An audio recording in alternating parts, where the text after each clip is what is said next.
Okay, now we're back, and the first step, which is the most aggressive step, using 80 grit sandpaper, we've taken the edge off of the middle, so you can see where it's all smooth again,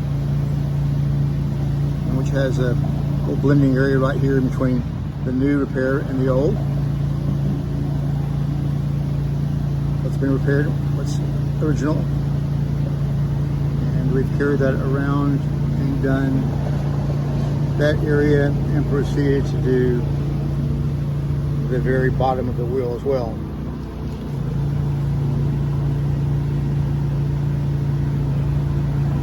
Now that we've got that done, we'll go back with our next grid of paper, 320, and we'll define the edge.